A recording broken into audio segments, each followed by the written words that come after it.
주님들이 자유 안에 자유하라 저 사막으로부터 나의 삶은 변하고 충만하네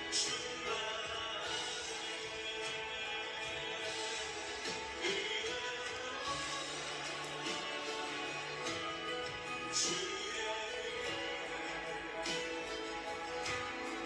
날려도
주님 앞에 경배하니 경배하니 경배하니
11월 6일 주일밤 예배를 시작하도록 하겠습니다.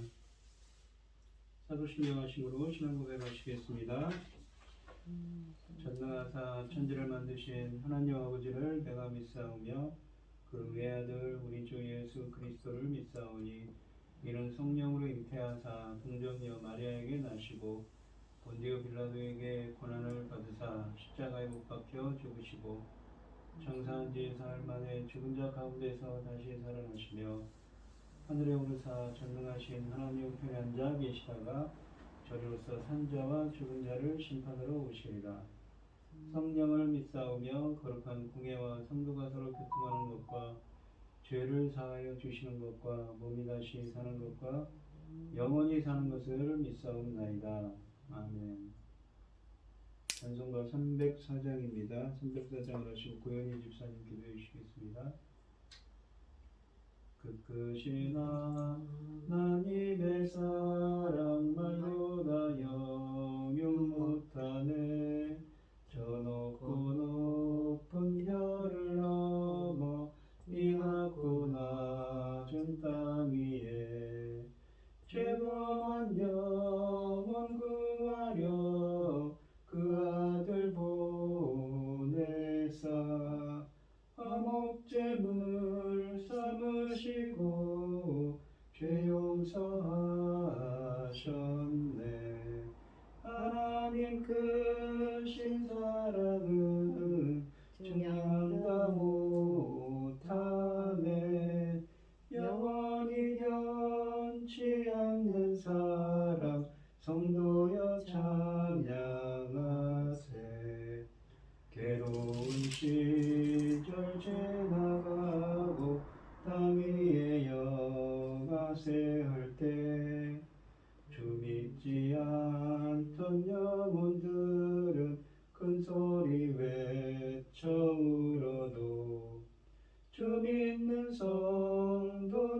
성도들에게 큰 사랑 베푸사 우리의 죄 사했으니 그 은혜 잊을까.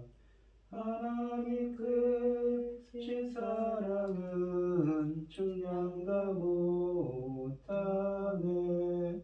영원히 변치 않는 사랑 성도여 찬양하세.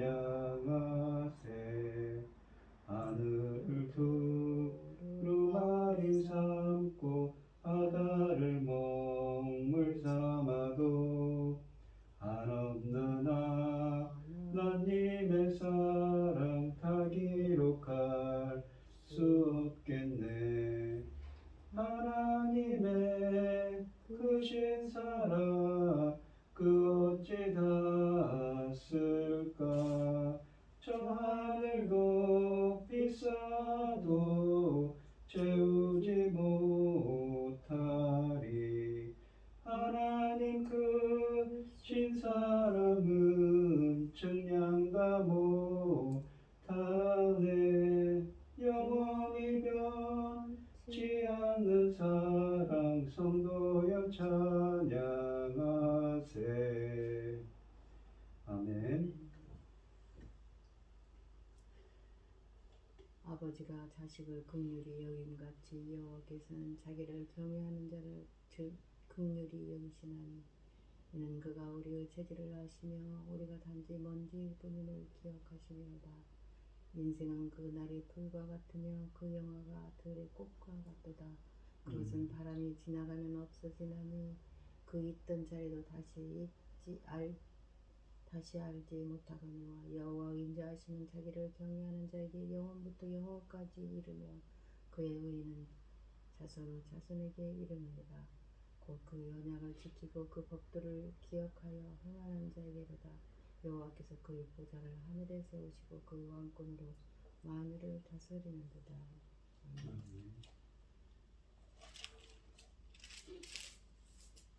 주님의 귀한 말씀은 내 발의 빛이요 목마른 사막길에서 샘물 같도다. 굶주린 나의 영혼을 만나로 먹이고 내 갈 길 밝게 비추니 그 말씀 귀하다. 아버지, 하늘의 깊은 그 지혜를 깨닫게 하시고 주의 말씀 밝게 알도록 늘 도와주소서. 전능하사 천지를 지으신 하나님 아버지 어리석고 보잘것없는 것을 자녀 삼으시고 아버지의 사랑 가운데 살게 하심을 감사드립니다. 아버지 하나님, 저희는 아버지 이 세상이 이렇게 어지럽습니다. 이 어지러운 가운데에도 아버지 이 시간 예배드릴 수 있도록 인도해 주셨으니 감사합니다. 사랑하는 아버지 하나님, 온 나라가 어찌 이리로 흉흉해졌습니까?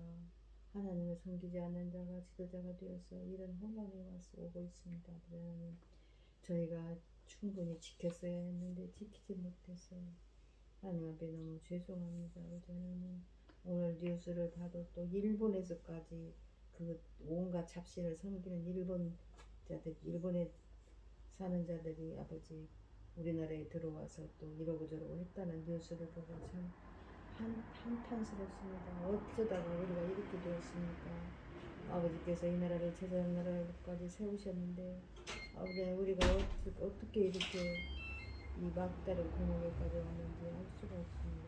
사랑하는 내 아버지 돌아가신 하나님, 능력의 손으로 붙잡아 주셔서 이 나라를 지켜주시옵소서. 아버지 하나님, 이 나라가 어떤 나라입니까? 아버지 하나님, 그 많은 고난을 다 통과하고 아버지 하나님, 지금 오늘날 여기까지 왔는데 사랑하는 내 아버지 거룩하신 하나님, 나라의 소식이 흉흉하니 저희들 마음도 늘 편안하지를 못합니다. 전능하신 아버지 하나님, 저희가 아버지 하나님 그 어떤 상황에 저희들도 반드시 하나님이 기뻐하시는 그 길로 향할 수 있도록 아버지 하나님 자신을 가다듬고 아버지 하나님 앞에 말씀 앞에 무릎을 꿇어서 하나님 기뻐하신 자로 나아가기를 원합니다. 제사장 나라 사명을 받은 바 아버지 잘 감당할 수 있도록 아버지 하나님 지켜주시옵소서. 전능하신 하나님 아버지, 이렇게 어지럽고 혼란한 시대이지만은 아버지 우리가 붙잡을 것은 말씀입니다. 아버지 하나님께서 우리가 가야 할 것과 우리에게 이루어질 것과 우리가 가야 할 길을 분명히 말씀에 약속하셨으니 아버지 그 약속하신 말씀을 우리가 잘 따라서 아버지 명령을 제대로 따라서 하나님 기뻐하신 길로만 갈 수 있도록 도와주시옵소서.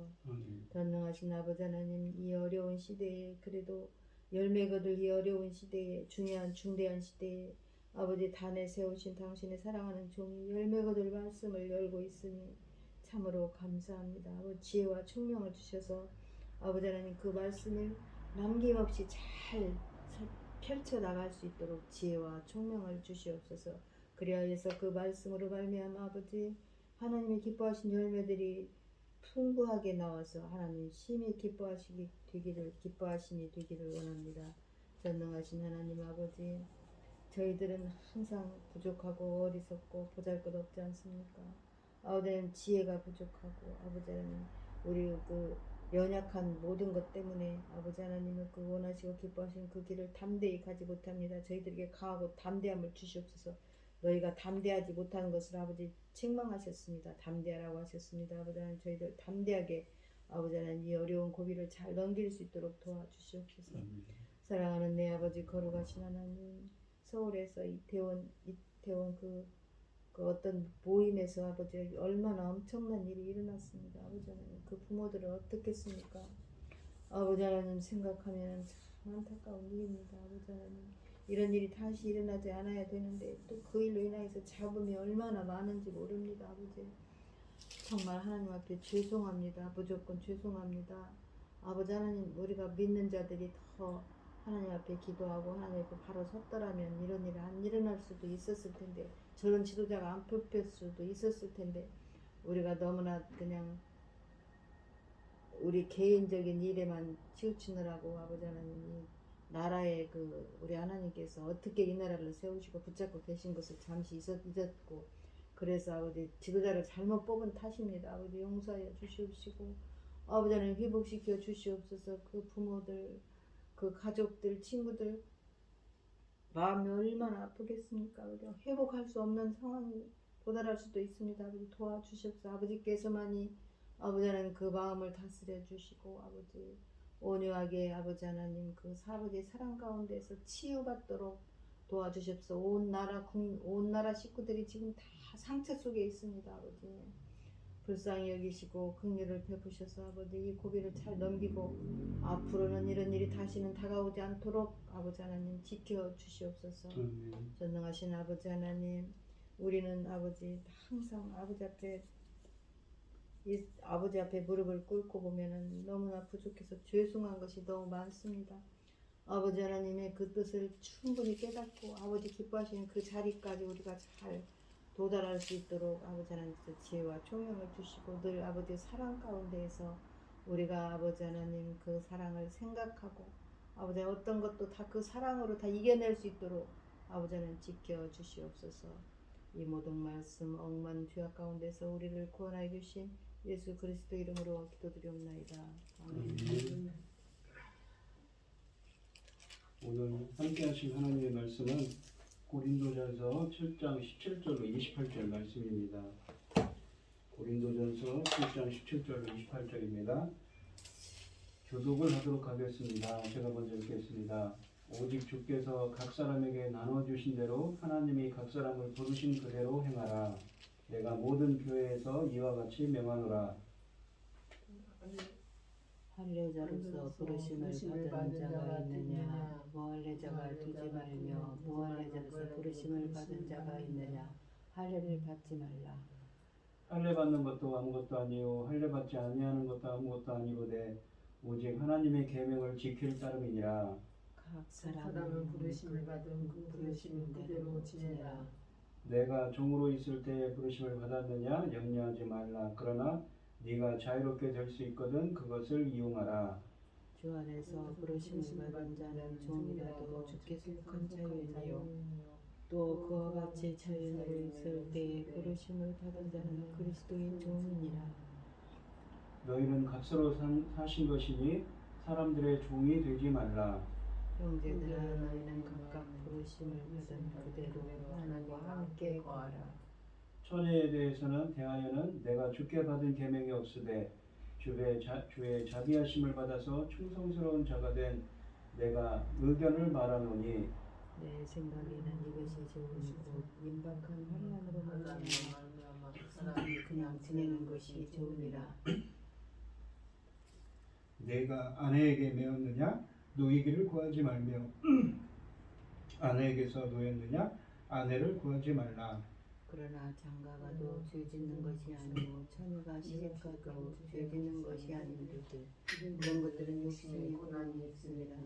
나는 너희를 아끼노라. 아멘. 아멘.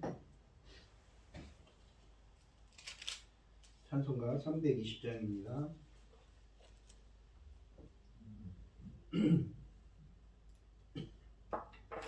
나의 죄를 정케 하사 주의 일꾼 삼으신 구세주의 너를 사랑 항상 찬송합니다. 나를 일꾼 삼으신 주 크신 능력 주시고 언제든지 주 뜻대로 사용하여 주소서. 내게 부어주시려고 은혜 자비하신 주 주의 은혜 채워주사 능력 있게 하소서. 나를 일꾼 삼으신 주 크신 능력 주시고 언제든지 주 뜻대로 사용하여 주소서. 죄의 짐을 풀어주신 주의 능력 크도다. 나를 피로 사신 예수 내 맘속에 오소서. 나를 일꾼 삼으신 주 크신 능력 주시고 언제든지 주 뜻대로 사용하여 주소서. 주여 내게 성령으로 충만하게 채우사 생명수가 물처럼 흐르게 하옵소서. 나를 일꾼 삼으신 주 크신 능력 주시고 언제든지 주 뜻대로 사용하여 주소서. 아멘.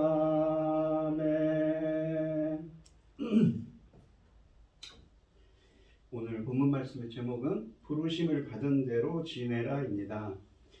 이 고린도 전서 강해를 하고 있습니다. 바울이 지금 에베소에서 고린도 교회를 향해서 편지를 보냈습니다. 자신이 이 세운 교회였지만 2차 전도 여행을 통해서 세운 교회였지만 많은 문제가 있다는 이야기를 들었습니다.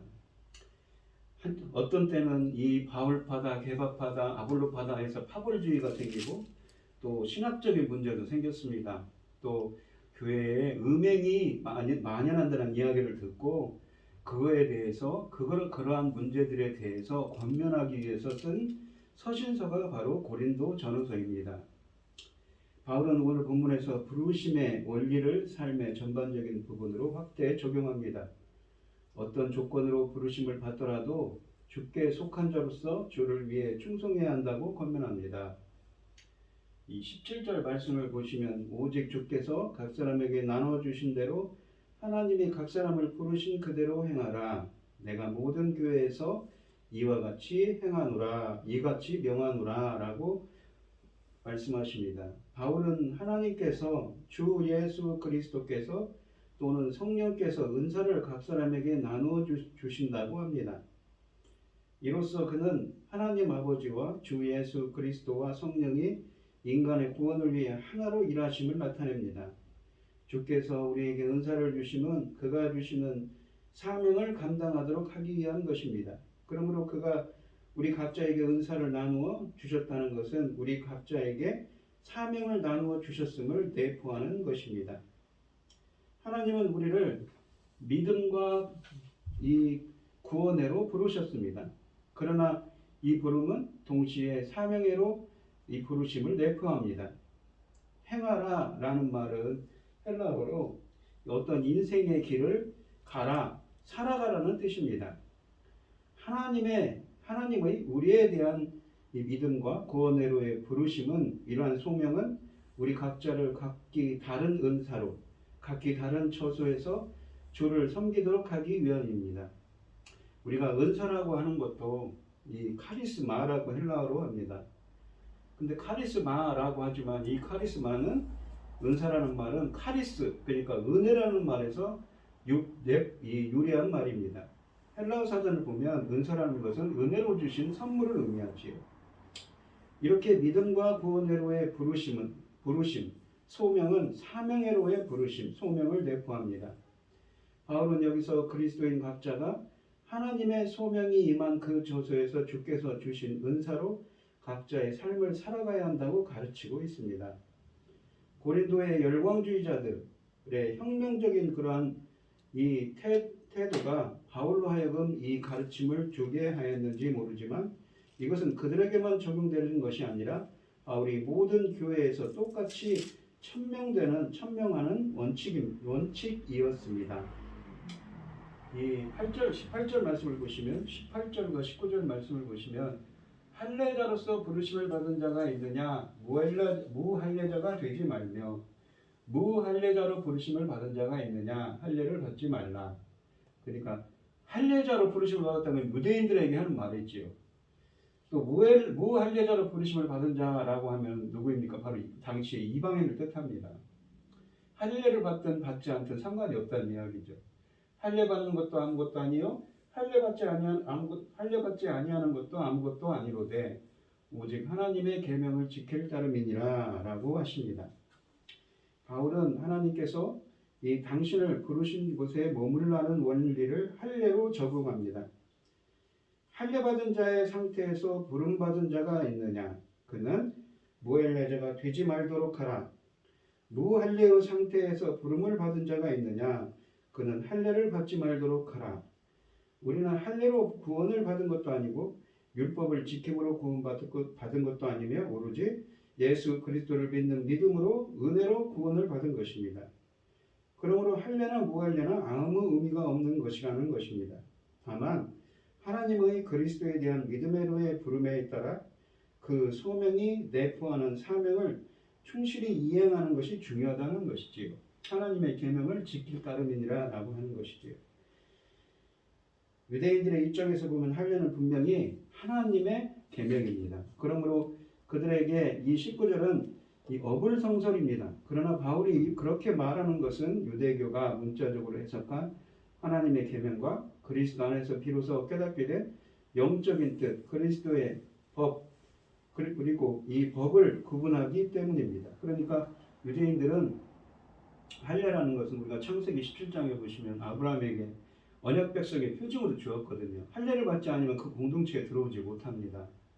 근데 이러한 율법들은 어떻습니까? 예수 그리스도 안에서 완전히 성취되었기 때문에 더 이상 우리가 지킬 필요가 없는 것이지요. 할례라는 계명을 문자적으로 지키는 것은 구원에 아무런 의미가 없습니다. 중요한 것은 그리스도 안에서 새로 계시된 하나님의 뜻에 충실히 순종하는 것입니다. 그러므로 할례받은 유대인으로서 그리스도에 대한 믿음으로 부름받았으면 그 할례의 상태에서 즉 유대인의 처지와 관습을 유지하면서 그 부름 속에 담긴 하나님의 뜻을 이루어 나가야 할 것이고, 할례받지 않은 이방인으로서 그리스도에 대한 믿음으로 부름받았으면 그도 그 무할례의 상태에서 즉 이방인의 처지와 관습, 종교적으로나 도덕적으로 이 죄악이 아닌 것들을 유지하면서 그 부름 속에 담긴 하나님의 뜻을 이루어 나가야 할 것입니다. 그러니까 바울은 하나님께서 한 사람을 그리스도인이 되도록 부르실 때는 그 사람이 할례를 받았는지 여부에 대해 우려할 필요가 없다는 것이지요. 그 문제는 이제 중요하지 않다는 것입니다. 중요한 것은 하나님의 계명을 지키는가 지키지 않는가라는 것입니다. 바울의 주장이 깜짝 놀랄 만한 것인 이유는 할례를 받는 것이 구약에서 하나님의 계명을 지키는 일이었기 때문이지요. 하나님은 옛 언약 아래서 남자들에게 할례를 받도록 명령하셨습니다. 그런데 어떻게 해서 유대인들을 구별하는 경계 표지 중 하나가 더 이상 중요하지 않을 수 있을까요? 유대인들의 생각에는 그랬습니다. 그러나 새 언약 아래에 있는 하나님의 백성은 더 이상 옛 언약 아래에 있지 않고 그리스도의 율법 아래에 있습니다. 옛 언약이 쓸모없게 된 것입니다. 우리가 이 고린도전서 5장부터 7장의 맥락에서 본다면 하나님은 그분의 백성에게 부도덕한 성적인 문제로 관여하지 말라고 명령하시고, 7장은 처음부터 끝까지 바울이 결혼하는 것과 독신으로 사는 것에 관해 논의합니다. 그래서 19절은 하나님 앞에서 중요한 것은 결혼했는지 독신인지 할례를 받았는지 할례를 받지 않았는지가 아니라 하나님의 계명을 지키는 것이 중요하다는 뜻입니다. 20절 말씀을 보시면 각 사람을 부르심을 받은 그 부르심 그대로 지내라 라고 하십니다. 바울은 17절에서 했던 말을 강조하기 위해 다시 한번 반복합니다. 이것은 그가 밝힌 대로 비단 고린도 교회에만 국한된 것이 아니라 모든 교회에 적용된 명령입니다. 성도들은 이 하나님에게서 부르심을 받은 그 모습 그대로 지내야 합니다. 여기서 말하는 부르심의 모습은 결혼 유무나 할례를 받았는가 안 받았는가, 그리고 직업이나 사회적인 신분, 그러니까 이 종이든지 자유인인가, 이러한 것들과 같은 실제적인 경우들을 가리킵니다. 분명 이것은 영적인 삶이나 내적인 삶을 가리키지 않습니다. 영적인 삶이나 내적인 삶은 어디까지나 선지자들이 이 하나님께 더 가까이 갈 수 있도록, 그리고 그분에 대해 더 많이 알수록 날마다 조금씩 성장하고 변화되어야 합니다. 선지자들이 아니라 성도들이지요. 성도들이 하나님께 더 가까이 갈수록, 그리고 그분에 대해 더 많이 알수록 날마다 조금씩 성장하고 변화되어야 되는 것이 성도들인 것이지요. 그러니까 바울은 할례를 받았냐 안 받았냐 그런 외적인 것들은 중요하지 않다는 것이지요. 그런데 이 고린도 교회에는 유대인들도 있었기 때문에 이런 논쟁들이 생겼던 겁니다. 21절에 보면 내가 종으로 있을 때에 부르심을 받았느냐 염려하지 말라. 그러나 네가 자유롭게 될 수 있거든 그것을 이용하라 라고 하십니다. 바울은 또한 교회 안에 있는 종교적인 이 차이점들, 그러니까 할례 받은 사람과 할례 받지 않은 사람들 간의 차이점 같은 이 시선을 돌려서 이번에는 신자들의 다양한 사회적인 신분에 초점을 맞추고 있습니다. 고린도 교회 역시 이 각계각층의 사람들을 이루어져 있었으며 특히 종의 신분을 가진 사람들이 있었습니다. 따라서 이 기독교인이 될 때는 그 신분이 이 종이었다면 그리스도인의 종으로 계속 그 기독교인 종으로 계속 지내며 주님께 하듯이 이 상전을 위해 일을 할 수 있을 것입니다. 이 구절의 핵심은 신분이 어떠한 이 지혜에 있는 것이 아니라 염려하지 말라는 데 있습니다. 이 종의 경우 그리스도의 기독교인이 되었으므로 자유를 누릴 자격이 있기 때문에 더 이상은 종 노릇할 수 없다고 생각할 수 있는데 그것은 잘못된 생각입니다. 불행히도 그들은 계속해서 종으로 살아가야 할 운명에 처할 수도 있습니다. 그럼에도 그들은 자신들의 처지에서 이 전심으로 그리스도를 섬겨야 했습니다. 물론 자유할 수 있거든 차라리 이 사용하라는 바울의 말처럼 그들에게도 더 나은 삶을 추구할 수 있는 자유가 있었습니다. 항상 그렇듯이 가장 중요한 것은 신분의 변화가 아니라 하나님께 대한 순종이라는 것이지요. 그러니까 어떤 신분에 있든지 그리고 할례를 받았든지 안 받았든지 그것이 중요한 것은 아니라고 말하는 것입니다. 22절로 23절을 보시면 주 안에서 부르심을 받은 자는 종이라도 주께 속한 자유인이요 또 그와 같이 자유인으로 있을 때에 부르심을 받은 자는 그리스도의 종이니라. 주 안에서 부르심을 받은 종이라도 주께 속한 자유인이요. 그러니까 그의 신분이 어떤 사람이 종이라도 주 안에서 부르심을 받았으면 주께 속한 자유인과 같다. 그렇지만 자유인으로 있을 때 부르심을 받았다면 그 사람은 어떻습니까? 또한 그리스도의 종이라는 것이지요. 너희는 값으로 사신 것이니 그 사람들의 종이 되지 말라라고 하십니다. 이 값으로 샀다는 것은 대가, 지불한 돈을 뜻하는 것으로서 예수 그리스도의 보혈을 뜻합니다. 예수 그리스도의 핏값으로 샀다는 것이지요. 노예제도가 로마 제국 전 전역에 보편화되어 있었고 따라서 고린도 교인들 대다수가 주 안에서 부르심을 받았을 때 어떤 한 사람의 종의 신세였습니다. 비록 기독교인 노예들이 다른 상전에게 종살이를 하는 처지일지라도 그들의 삶은 무서운 죄의 세력에서 자유함을 얻은 후에 속한 자유자의 삶이라고 바울은 말하고 있습니다. 그러니까 그들의 신분이 비록 종의 신분이더라도 하나님께 속한 그들은 영적으로는 하나님께 속한 자유자의 삶을 살아야 한다는 것이지요. 이 종들은 이미 자유의 몸인 것입니다. 마찬가지로 주님께 부르심을 받았을 때 자유자의 신분이었다면 그 사람은 이제부터 그리스도의 종입니다. 자유자들은 이 구세주께서 비싼 값으로 사신 주님의 종인 것입니다. 이제까지 그 어떤 부자도 종을 위해 그렇게 비싼 값을 치른 적이 없습니다. 구세주께서 지불하신 값은 바로 자신의 보혈이었습니다. 자기 백성들을 속죄하시기 위해 엄청난 대가를 지불하셨으므로 그들의 생명을 좌지우지할 모든 권한은 그분이 가지고 계신 것이지요. 성도들의 삶과 수고는 전적으로 그분의 통제 아래 있으며 그들이 하는 모든 일은 그분의 나라와 그분의 영광을 위해 행해야 합니다. 성도들은 하나님의 종이기 때문에 더 이상 사람들의 종이 되어서는 안 됩니다. 그들이 비록 세상 속에서 살지만 세상에 속한 자가 아니며 천국에서 얻을 미래의 시민들로서 시민권을 가진 그러한 하나님의 그 천국의 시민권을 고대하는 자들이기 때문인 것이지요. 24절입니다. 형제들아 너희는 각각 부르심을 받은 그대로 하나님과 함께 거하라. 여기 보시면 함께 거하라 라고 되어 있는데 헬라어로 보면 파라메노라고 되어 있습니다. 파라라는 것은 곁에, 옆에, 메노, 거하라, 거주하라는 거죠. 하나님 옆에, 하나님 곁에 거주하라 라는 표현입니다. 형제들아 너희는 각각 부르심을 받은 대로 하나님 곁에 거하라 라는 말입니다. 이 구절은 17절과 20절에 나온 바울의 주장을 다시금 반복합니다. 하나님의 구원을 체험하게 되었을 때의 처지, 곧 사회의 사회적 조건이나 육체적 환경이 어떠하든지 간에 하나님의 평강에 거하면서 책임 있는 존재가 되라는 의미입니다. 하나님은 각계각층에서 사람들을 불러서 사용하실 수 있는 분이십니다. 따라서 하나님께서 부르신 자리가 어디든 간에 각각 부르심을 받은 그대로 하나님과 함께 거해야 합니다. 신자들은 죄로부터 자유함을 얻었고 하나님을 위해 살 수 있는 자유를 소유하고 있기 때문에 자신이 처한 삶의 자리를 부끄러워하거나 또한 교만해서도 안 되는 것입니다.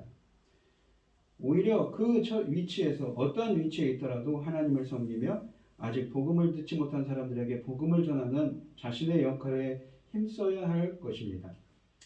25절로 26절에 보시면 처녀에 대하여는 이라고 합니다. 그러니까 이 헬라어 원문을 보면 이제 뭐뭐에 대하여는 표현을 쓰죠. 이거는 왜 그러냐면 바울이 이러한 문제에 대해서 질문을 받았기 때문에 지금 거기에 대해서 답변을 하는 것입니다. 처녀에 대하여는 내가 주께 받은 계명이 없으되 주의 자비하심을 받아서 충성스러운 자가 된 나의 의견을 말하노니 내 생각에는 이것이 좋으니 곧 임박한 환난으로 말미암아 사람이 그냥 지내는 것이 좋으니라.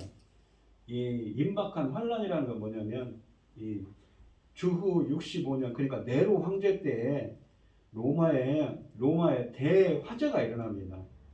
엄청난 화재로 당시에 나무로 지은 집들이 엄청난 화재로 큰 피해를 입었는데 그 피해를 누구한테 뒤집어 씌우냐면 네로 황제가 유대인들이 그러한 일을 일으켜서 그러한 죄값을 죄의 명목으로 유대인들을 탄압하게 되죠. 그 환난을 의미하는 것입니다.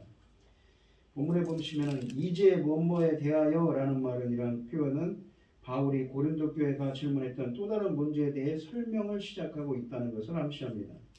그들의 문화권에서는 대체로 부모들이 자기 딸의 혼사에 대해 결정권을 가지고 있었습니다. 그래서 딸을 둔 부모들이 아직 결혼하지 않은 딸에 대하여 어떤 결정을 내려야 할지 이 글을 통해 바울에게 질문을 해왔던 것입니다. 그리고 그것에 대해서 응답을 하는 거죠. 바울은 이 문제에 대해 성도들이 어떤 결정을 내려야 할지 구체적으로 주께 받은 계명이 없다는 점을 먼저 명확하게 언급합니다. 다시 말해서 예수님께서 직접적인 교훈을 받은 바가 없었습니다. 하지만 그렇다고 해서 바울의 조언을 영감받지 못한 것으로 간주해야 한다는 뜻은 결코 아닙니다. 바울은 주의 자비하심을 받아서 충성된 자가 되었으므로 충고를 할 수 있는 자격이 있었습니다. 고린도 교인들이 그와 같은 질문들을 했을 때 바울은 성도들과 함께 하나님께서 주신 지혜를 나누었습니다. 바울은 처녀들에게 그냥 지내는 것이 좋다, 결혼하지 않고 그대로 사는 것이 좋다고 충고합니다.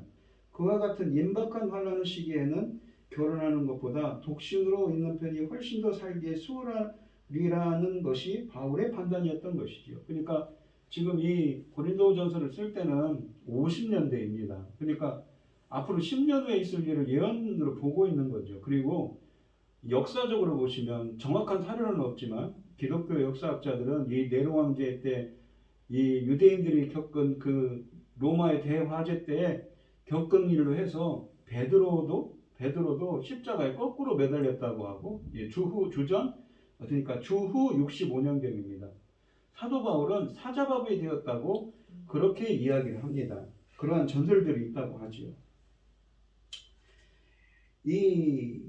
그렇다고 해서 바울의 조언을 바울은 처녀들에게 그냥 지내는 것이 좋다, 결혼하지 않고 그대로 사는 것이 좋다고 충고했습니다. 그와 같은 임박한 환난의 시기에는 결혼하는 것보다 독신으로 있는 것이 훨씬 더 살기에 수월하리라는 것이 바울의 판단이었습니다. 여기서 말하는 환난의 정체에 대하여 대부분의 학자들은 로마 정권이 머지않은 장래에 그리스도인들에게 가해질 임박한 박해를 바울이 미리 예언한 것이라고 주장하고 있습니다. 바울은 독신으로 있는 것이 가정에 있는 경우보다 그리스도를 위해 목숨을 버리는데 덜 고통스럽고 더 자유로울 것이라는 점을 의미해서 이와 같은 권면을 제시했던 것입니다. 바울의 충고는 복음 전파에만 전념하는 바울의 일편단심을 그대로 드러내고 있습니다. 바울은 결혼하지 않은 성도들에게 자신들이 살고 있는 시대를 곰곰이 생각해보고 미혼인 상태와 결혼한 상태를 비교할 때 하나님의 뜻을 따르는데 어느 쪽이 더 나을지 심사숙고할 것을 기대했습니다.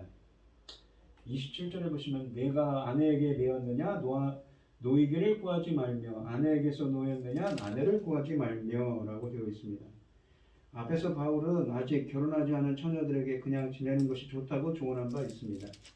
이 말씀의 속뜻은 처녀들이 결혼을 둘러싼 여러 가지 걱정들을 하느라 많은 에너지를 쏟지 않는 것이 좋다는 뜻입니다. 바울은 자신의 충고를 모든 사람, 남자와 여자, 결혼한 사람과 결혼하지 않은 사람에게 전하고 있습니다. 아내에게 매인 사람은 노이기를 구하지 말아야 합니다. 그러니까 결혼한 사람은 이혼하려고 해서는 안 됩니다. 역으로 아내에게서 노인 사람, 결혼하지 않은 사람은 아내를 구하지 말아야 합니다. 바울이 이러한 논리는 26절에서 제시한 충고에 근간을 두고 있습니다. 머지않은 장래에 로마 제국에서 그리스도인들에게 살아가는 것이 어려워질 것이므로 이런 말을 하고 있습니다. 바울은 고린도 교인들에게 주님께 초점을 맞추고 복음을 전하는 일에만 집중하라고 권면하고 있습니다. 28절 말씀을 보시면 그러나 장가가도 죄짓는 것이 아니요 처녀가 시집가도 죄짓는 것이 아니로되 이런 일들은 육신의 고난이 있으리니 나는 너희를 아껴노라.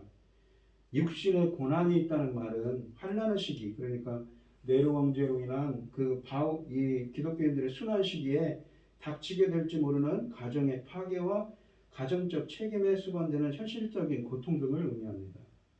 바울은 젊은 미혼 여성들이 결혼하는 것은 죄악이라는 뜻으로 자신의 충고를 오해하는 일이 없도록 부연 설명을 덧붙이고 있습니다. 그런 주장은 성경 전체의 가르침에 어긋나는 것입니다. 도리어 바울은 결혼을 하고 나면 육신의 고난이 있으므로 그것을 걱정해서 그런 말을 한 것입니다. 인생살이는 그야말로 환난투성이인 것이지요.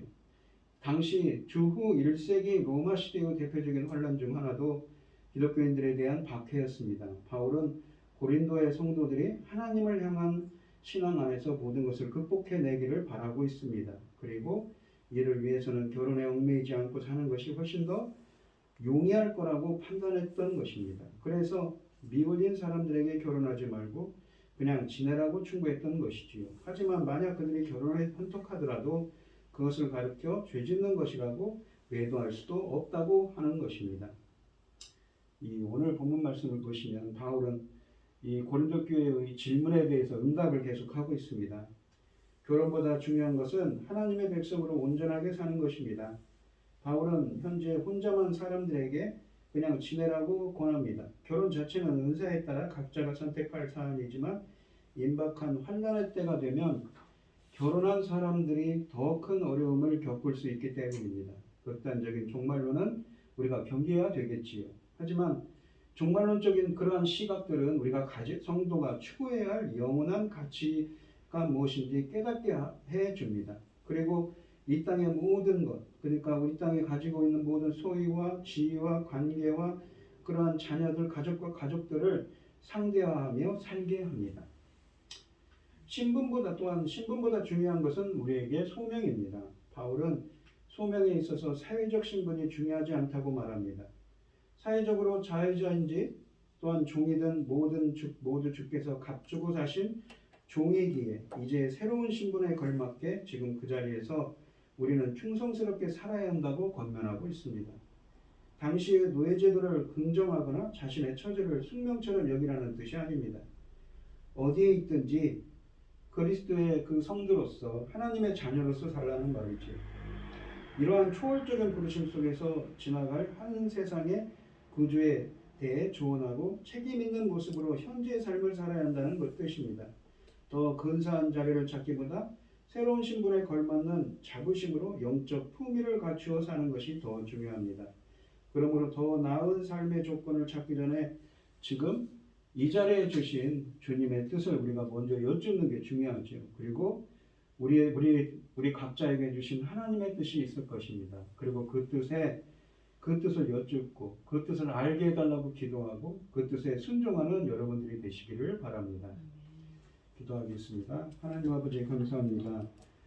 오늘 주신 하나님의 말씀처럼 고린도 교회에 그 문제 많고 많은 문제와 다툼과 그러한 고난들이 있는 고린도 교회에 주시는 하나님의 말씀은 너희들이 어느 자리에 있든지 부르심에 맞는 소명을 행위를 하라고 말씀하십니다.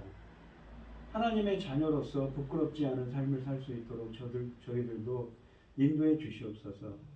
주님의 뜻이 무엇인지 저희들에게 먼저 응답해 주시고 또한 그 뜻대로 그 길로 행할 수 있는 저희들이 되게 하여 주시옵소서. 이 모든 말씀 거룩하신 예수님 이름으로 기도합니다. 아멘. 찬송가 425장입니다. 주님의 뜻을 이루소서. 고요한 중에 기다리니 진흙과 같은 날 빚으사 주님의 형상 만드소서. 주님의 뜻을 이루소서. 주님 발 앞에 엎드리니 나의 맘속을 살피시사 눈보다 희게 하옵소서. 주님의 뜻을 이루소서. 병들어 몸이 피곤할 때 권능의 손을 내게 펴서 감격케 하여 주옵소서. 주님의 뜻을 이루소서. 온전히 나를 주장하사 주님과 함께 동행함을 만민이 알게 하옵소서. 아멘. 축도하심으로 오늘 예배를 마치겠습니다. 이제는 주 예수 그리스도의 은혜와 하나님의 극진하신 사랑과 성령의 교통하심이 주님이 부르신 대로 행하기를 소원하는 성도들 머리머리 위에 이제로부터 영원히 함께 있을지어다. 아멘.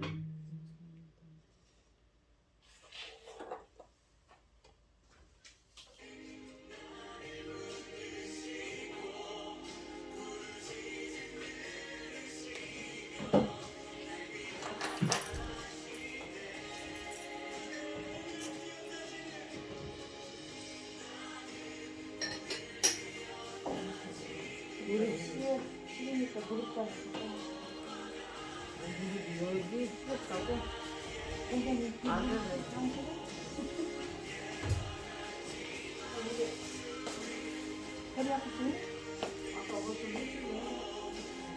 원장님